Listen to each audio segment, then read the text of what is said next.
कल हमने महाराज जी से बातचीत की थी और आप सबने देखा और वीडियो खूब पसंद किया। आप सबके तमाम सारे सवाल हैं जो कमेंट में आपने छोड़े थे, उनका हम जवाब लेंगे। महाराज जी समय बहुत कम है, तो मैं चाहता हूँ कि इसको एक तरीके का रैपिड फायर राउंड रखा जाए। सीधे क्वेश्चन, हाँ, सीधे सीधे-सीधे। जवाब। आत्मा का वास्तविक उद्देश्य क्या है? आत्मा का वास्तविक उद्देश्य ईश्वर को जानना। ध्यान और प्रार्थना से जीवन में क्या परिवर्तन आते हैं? प्रार्थना ध्यान का एक मार्ग है, ध्यान को करने का, समर्पण का। हुँ, किसी चीज़ से आप प्रार्थना करते हैं मतलब उसके सामने झुक रहे हो, हुँ। तो वो समर्पण का तरीका है। वो समर्पण के तरीके से ही फिर वो ध्यान बनता है बाद में। कर्म और भाग्य में क्या संबंध है? कर्म और भाग्य है। ऊपर से देखोगे तो विधान के हिसाब से, ईश्वर के हिसाब से तो सब भाग्य है। हुँ। नीचे से देखोगे जीव के हिसाब से तो वो कर्म है। ध्यान करने का सही तरीका क्या है? ध्यान करने का कोई तरीका नहीं है वैसे। ध्यान तो लाइक उसमें लीन हो जाना है वैसे। हुँ। धारणा करने के तरीके हो सकते हैं। तो ध्यान में तो तुम बाद में उस स्थिति में चले जाते हो। जीवन में संतुलन बनाए रखने के लिए किन साधनों का उपयोग करना चाहिए इंसान को? जीवन में संतुलन बनाए रखने के लिए अपना एक तो धर्म के ऊपर चले और स्पिरिचुअल जो ज्ञान है उसको केंद्र बिंदु बना के चले। मृत्यु और पुनर्जन्म पर आप क्या विचार रखते हैं? मृत्यु और पुनर्जन्म, वो मृत्यु है इसलिए पुनर्जन्म है एक्चुअली में। सही में देखोगे तो सिर्फ ट्रांसफॉर्मेशन है कि वो ऊर्जा बस एक, चाहे उस फॉर्म से दूसरी फॉर्म में ट्रांसफर हो रही है। अच्छा, वैज्ञानिक दृष्टिकोण से पुनर्जन्म को कैसे देखा जा सकता है? और क्या ये संभव है कि डीएनए में कुछ सूचनाएँ ट्रांसफ़र की जा सकती हैं? डीएनए में तो सूचनाएं ट्रांसफर होती है ना, उसके थ्रू ही तो तुम्हारी सारी बॉडी आध्यात्मिक बनती है। तरीके से? नहीं नहीं, वो आध्यात्म तो बिल्कुल अलग है, क्योंकि वो सब्जेक्टिव एक्सपीरियंस है, हुँ, तो उसका कोई प्रूफ नहीं हो सकता। हुँ, आप जिंदा हो, अभी आप क्या प्रूफ दोगे मुझे? मैं सिर्फ इसी का पूछूं कि आप जिंदा हो, मुझे बताओ, एक्सप्लेन करो कि आप जिंदा हो, क्या प्रूफ दोगे आप मुझे? आप बोलोगे ये तो मुझे पता है, मैं हूँ। हुँ, उसका क्या कोई प्रमाण नहीं हो सकता उसका। जो एक आपको खुद की अनुभूति हो रही है हुँ, चेतना की, उसका कोई विज्ञान के अंदर प्रमाण नहीं हो सकता। तो ये जो आखिरी स्टेप है वहाँ पे जाके वो विज्ञान टूट जाता है, मतलब वहाँ तक चलता है। हुँ, ये आखिरी स्टेप के अंदर जाके वो छोड़ना पड़ता है, वो पूरा ऑब्जेक्ट को छोड़ना पड़ेगा, विषय को। सिर्फ जो विषय को देख रहा है वहाँ पे पहुँच जाओगे आप। हुँ। क्या जीवन के उद्देश्य को विज्ञान और आध्यात्मिकता के एक साथ दोनों को मिला के परिभाषित किया जा सकता है? हाँ हाँ, पूरी तरीके से। हाँ। अध्यात्म आधारित जो चिकित्सा है यानी स्पिरिचुअल हीलिंग, उसे वैज्ञानिक रूप से प्रमाणित किया जा सकता है? हाँ, हीलिंग तक किया जा सकता है। हाँ, सिर्फ वो लास्ट वाला जो स्टेप है ना, सत्य वाला, उसको नहीं किया जा सकता। हाँ। क्या विज्ञान और आध्यात्मिकता मिलकर मानवता की समस्याओं का समाधान कर सकते हैं? वही है समाधान। हाँ। एआई और चेतना में क्या संबंध हो सकता है? एआई तो सिर्फ डेटाबेस की माइंड, मतलब ब्रेन का इमिटेशन है। लेकिन चेतना जो है, आत्मा जो है, वो ब्रेन या मन के परे है। एआई जो है, जैसे हमारा मन जैसे किसी चीज को एनालाइज करता है, पैटर्न देखता है, तो पहचानता है कि ये इंसान कौन है। फेस रिकॉग्निशन कर रहे हैं ना हम लाइव, तो एआई भी वही फेस रिकॉग्निशन कर रहा है। उन्होंने बस वही चीज को समझ के उसमें डाल दिया है कंप्यूटर के अंदर, यंत्र के अंदर। भविष्य में विज्ञान ईश्वर के अस्तित्व को प्रमाणित कर सकता है कि है भगवान दिखाया जा सके? ईश्वर, विज्ञान सिर्फ वो है ना, ईश्वर के एक स्टेप पहले तक प्रमाणित कर सकता है, ड्युअलिटी तक। वो आखिरी वाला स्टेप को कोई प्रमाणित नहीं कर सकता, ईश्वर का कोई प्रमाण नहीं हो सकता। आत्मा का विज्ञान में क्या स्थान है? आत्मा का विज्ञान में स्थान होना मुश्किल है थोड़ा, क्योंकि अगेन वो फिर से सब्जेक्टिव एक्सपीरियंस है ना वो। जैसे वैज्ञानिक दृष्टिकोण से ध्यान और मंत्र उच्च ऊर्जा जो है वो कंपन उत्पन्न करते हैं। हाँ, ये सही है, इसको प्रूव किया जा सकता है। हाँ। ध्यान और मंत्र, ये सबको वैज्ञानिक तरीके से पूरा किया जा सकता है कि हाँ ये कैसे काम करता है, क्या होता है। जैसे कहते हैं कि ओम जो होता है उससे एक वाइब्रेशन उत्पन्न होती है। ये चीज़ें देखी जा सकती हैं। ये चीजें देखी जा सकती है। मानव शरीर की ऊर्जा प्रणाली जैसे चक्र और नाड़ी को विज्ञान कैसे समझा सकता है?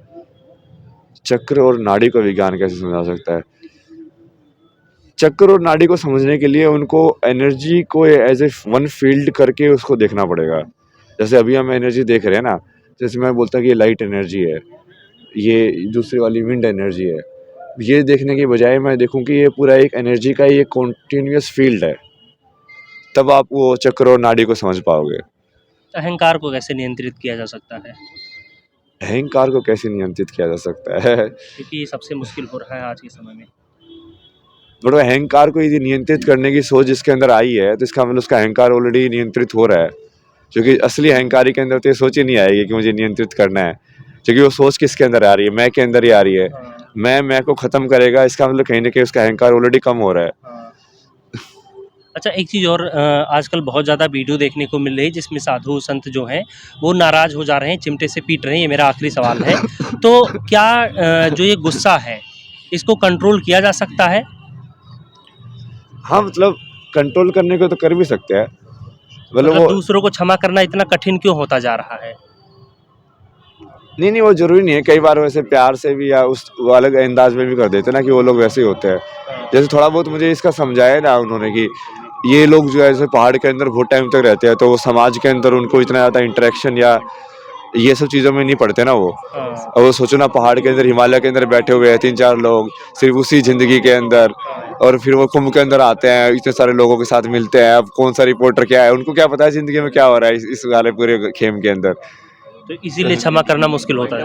नहीं, इसलिए हो सकता है कि उनका बिहेवियर थोड़ा-सा अलग लगे, मतलब ठीक है देखने महाराज में। जी, बातचीत करने के लिए बहुत-बहुत धन्यवाद। वो तमाम सारे सवाल जो आपने हमसे पूछे थे कि महाराज जी से पूछिए, वो हमने पूछ लिए हैं। फिलहाल दोस्तों इस वीडियो में इतना ही, बने रहिए आप हमारे साथ। हर हर महादेव महाराज जी। जी।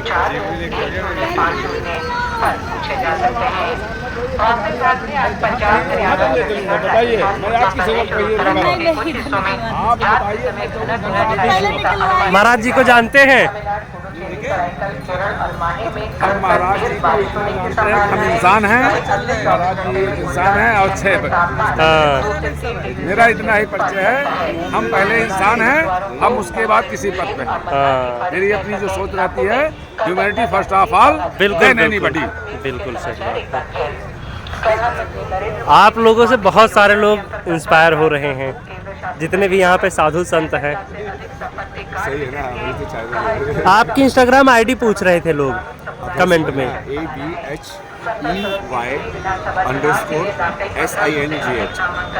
क्वेश्चन था सर, मैं वैसे मतलब भगवान ऐसा नहीं, मतलब ऐसा मैंने देखा है, तो मैं ना बहुत नास्तिक टाइप से हो गई थी, ठीक है।